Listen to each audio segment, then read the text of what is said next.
कहानी के शुरुआत में हमें एक औरत को दिखाया जाता है जिसका अभी अभी एक बेबी पैदा हुआ है, जिसका नाम वो हरकुलस रखती है। बताया जाता है कि उस वक्त के लोग एक राजा को पूजा करते थे, जिसे वो लोग उन्हें अपना गॉड भी कहते थे, जिनका नाम ज़्यूस। दरअसल ये बेबी भी हमें ज़्यूस का ही दिखाया गया है। दूसरी तरफ हम यह देख पाते हैं कि ज़्यूस की वाइफ यानी रानी को जब पता चलता है कि ये बच्चा ज़्यूस का है और वो भी किसी इंसान से, अब यहाँ पर हरकुलस कुछ बड़ा हो चुका था, लेकिन रानी उसे मारना चाहती थी, तो इसीलिए वो उसे मारने के लिए अपने 2 सांपों को भेज देती है। लेकिन क्योंकि हरकुलस ज़्यूस का बेटा था तो वो भी उसी को तरह पावरफुल था, इसीलिए बिना डरे वो उन दोनों सांपों को अपने पास आने से पहले ही मार गिराता है। आगे हम देख पाते हैं कि अब हरकुलस काफी बड़ा हो चुका है। वहाँ के राजा उसे कुछ टास्क देती है। हरकुलस इन टास्क से डरने वालों में से नहीं था, इसीलिए वो एक एक करके इनका मुकाबला करता है और टास्क को पूरा करने लग जाता है। यहाँ पर हम देखते हैं कि हरकुलस एक बहुत ही अजीब क्रिएचर से लड़ता है और उसे हरा देता है। उसके बाद भी वो कई जानवरों से लड़ता है और उन्हें मौत के घाट उतारकर अपने टास्क को पूरा कर लेता है। लेकिन एक दिन उसके सामने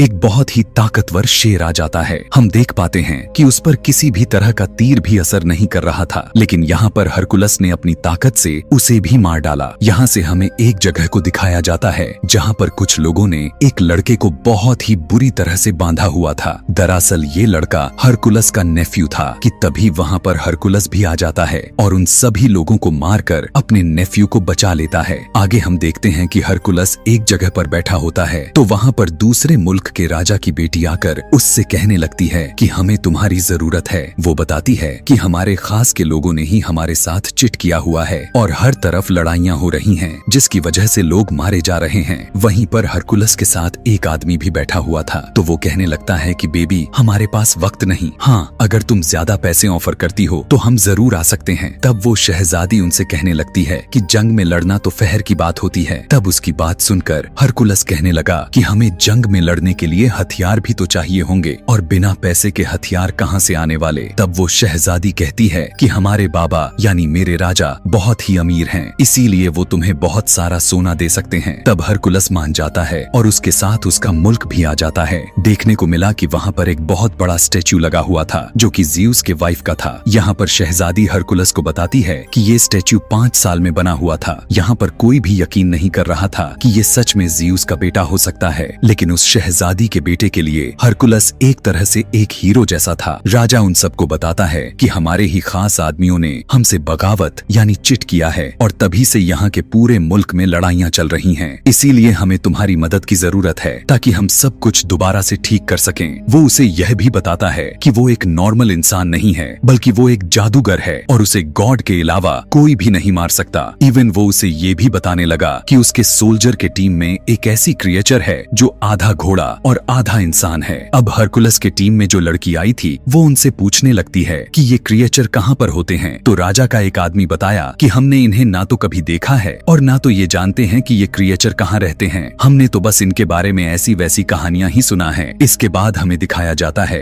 हरकुलस और उसके साथी यहाँ के कुछ किसानों को फाइट करना सिखा रहे थे, क्योंकि इनके पास किसी भी तरह का आर्मी फोर्स नहीं थी। हरकुलस उन सभी को बताता है कि तुम सब एक दीवार की तरह खड़े हो जाओ, और जैसे ही वो सभी इस तरह से खड़े होते हैं तो हरकुलस का एक आदमी उनकी तरफ दौड़ता हुआ जाता है और वो उनकी बनाई गई शील्ड यानी उनकी बनाई गई दीवार को तोड़ता हुआ अंदर घुस जाता है, जिसमें गुस्से में आकर हरकुलस उन सभी से कहने लगता है कि इतनी कमजोर दीवार रहा तो तुम सभी लोग इस जंग को कभी भी नहीं जीत पाओगे। अब यहाँ पर हरकुलस इनके आदमियों को ट्रेन कर ही रहा था कि तभी पता चलता है कि इनके मुल्क पर कुछ आर्मी हमला करने वाले हैं। जब इस बात के बारे में हरकुलस को पता चलता है तो जंग करने से मना कर देता है, क्योंकि वो उन्हें बताता है कि इस जंग के बाद हमारे पास कुछ भी नहीं बचेगा। लेकिन वहाँ के राजा कहने लगा कि हम इन्हें जितनी जल्दी खत्म कर देंगे उतने ही जल्दी हमारे मुल्क में शांति आ जाएगा। अब रात को हम देखते हैं कि शहजादी का वही बेटा जो हरकुलस को अपना हीरो मानता था वो उससे मिलने के लिए आता है। वो उससे कहता है कि मुझे आप बहुत अच्छे लगते हैं और मैं भी बड़ा होकर आपकी तरह ही बनूंगा। यहाँ पर हम देख पाते हैं कि हरकुलस अपने गले से किसी जानवर के दांत को उतारकर उस बच्चे के गले में डाल देता है। वो उसे बताता है कि ये मैं अपने बेटे को देना चाहता था, लेकिन अब मैं ये तुम्हें दे रहा हूँ। अगले दिन सारी तैयारी कर लेने के बाद सभी उस तरफ जा रहे थे जहाँ के दुश्मन राजा से इन्हें मुकाबला करना था। रास्ते में ये लोग देखते हैं कि एक जगह पर बहुत सारे कटे हुए सर को लकड़ी में धंसा कर लटकाया हुआ था। राजा यहाँ पर कहने लगा कि वे सभी यहाँ पर हमसे पहले पहुँच चुके थे और हमें डराने के लिए यहाँ के लोगों को मार दिया। यह सब देखकर हरकुलस सभी से कहता है कि अब हम सभी यहाँ से पैदल चलने वाले हैं। उसकी बात को मानते हुए सभी चलने लग जाते हैं कि तभी हरकुलस नोटिस करता है कि यहाँ पर मरे हुए लोगों के डेड बॉडीज आज के नहीं बल्कि ये तो बहुत ही दिनों के पुराने हैं। दरअसल ये उनके लिए एक साजिश षड्यंत्र रची गई थी उनके ध्यान को भटकाने के लिए। कि तभी अचानक से कबीले के कुछ लोग आ जाते हैं। यह देखकर हरकुलस हैरान हो जाता है कि हम इनके मदद कर रहे थे लेकिन ये तो उल्टा हमें ही घेरे हुए हैं। फिर हमें पता चलता है कि दुश्मन राजा एक जादूगर था, इसीलिए वही इन लोगों के दिमाग को कंट्रोल कर रहा है। अब यहाँ के कबीले वाले लोग हरकुलस और उसके टीम के सभी साथियों पर अटैक करना शुरू कर देते हैं। इनके बीच बहुत ही घमासान लड़ाई हो जाती है। हरकुलस भी बहुत ही अच्छी तरह से इनसे लड़ते हुए काफी सारे लोगों को मौत के घाट उतार देता है और काफी कोशिश के बाद हरकुलस की टीम जीत जाती है। अब यहाँ का राजा काफी परेशान हो चुका था क्योंकि उसके बहुत से सोल्जर्स मारे गए थे।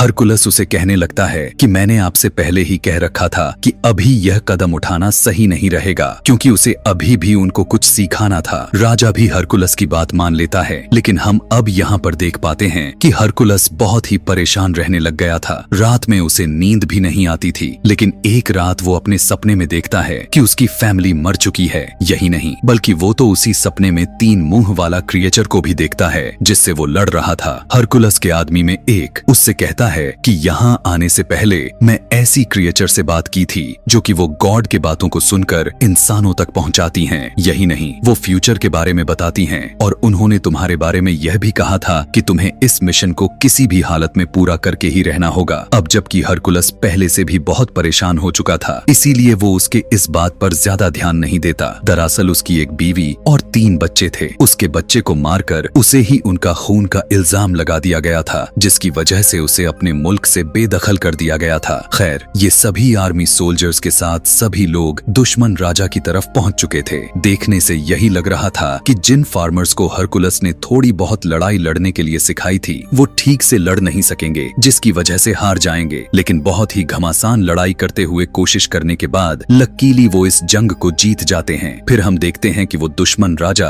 हरकुलस की तरफ बढ़ता है ताकि उसे मारा जा सके लेकिन हरकुलस फौरन से उसके घोड़े को गिराकर उसे बंदी बना लेता है। कैद करने के बाद वो उसे राजा के पास लेकर जाता है। हरकुलस से दुश्मन राजा कहता है कि तुमने मुझे बिना वजह कैद किया है, मैंने तुम्हारे मुल्क का कुछ नहीं बिगाड़ा था। उसकी बात सुनकर हरकुलस कहने लगा कि अगर तुमने नहीं किया तो फिर किसने किया। तब दुश्मन राजा कहने लगा कि जरा सोचो जिस राजा के लिए तुम लड़ रहे हो अगर वो इतना ही अच्छा और ताकतवर है तो उसकी आर्मी उसके साथ क्यों नहीं है और उसे तुम्हारी क्यों जरूरत पड़ रही है। तुम जिसके लिए लड़ रहे हो वो इंसान ठीक नहीं है। उसी रात में एक समारोह होता है जिसमें राजा के सर पर ताज को रखा जाता है क्योंकि उसने कई जगहों पर अपना कब्जा बना लिया था। वहीं पर उसका दुश्मन राजा भी बंधा हुआ था। सब उस पर हंसकर उसका मजाक उड़ा रहे थे लेकिन राजा की बेटी यानी शहजादी जब यह सब देखती है तो उसे बिल्कुल अच्छा नहीं लगता। उसे उस दुश्मन राजा पर बहुत तरस आ जाता है। अब जबकि हरकुलस यह सब कुछ देख रहा था इसीलिए वो शहजादी के पास जाकर पूछने लगता है कि आखिर तुम ऐसा क्यों कर रही हो, तुम्हारी आंखों में उसके लिए रहम क्यों आया, आखिर सच्चाई क्या है, तुम मुझे बता सकती हो। शहजादी बताने लगती है कि ये जिस मुल्क का राजा है वहाँ का राजा मेरा सोहर यानी हस्बैंड था लेकिन मेरे बाप ने उसे जहर देकर मार दिया और खुद उसकी जगह राजा बन गया और ये राजा जिसे तुम लोग कैद करके लाए हो ये मेरे हस्बैंड का खास आदमी था और यही वजह थी कि वो मेरे डैड के खिलाफ हो गया और तभी से जंग शुरू होने लग गई। वो उसे बताती है कि इस समय उस दुश्मन राजा का कोई कसूर नहीं है बल्कि वो तो हमारा दुश्मन है भी नहीं, इन सब के पीछे मेरा बाप का हाथ है। मैंने अपने बाप के सामने कुछ भी इसलिए नहीं बोल सकी क्योंकि मेरा एक छोटा सा बेटा है जो कि अभी वो उनके ही कंट्रोल में है।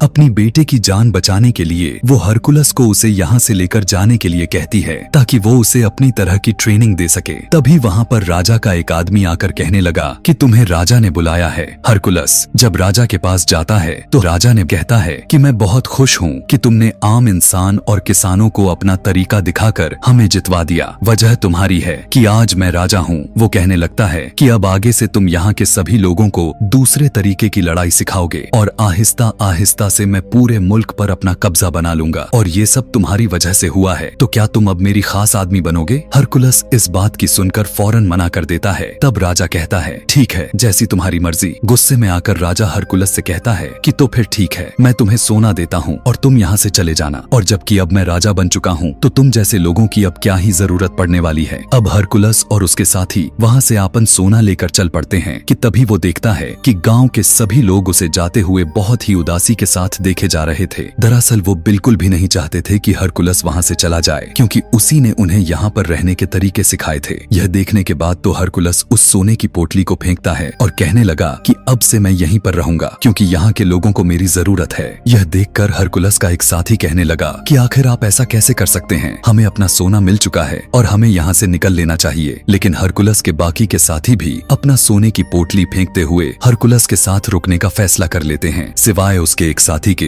वो अपने हिस्से की सोने को लेकर वहाँ से चला जाता है। यहाँ से सीधा हरकुलस के साथ उसके साथी राजा के कमरे में आते हैं। लेकिन यह देखकर राजा के आदमी इन सभी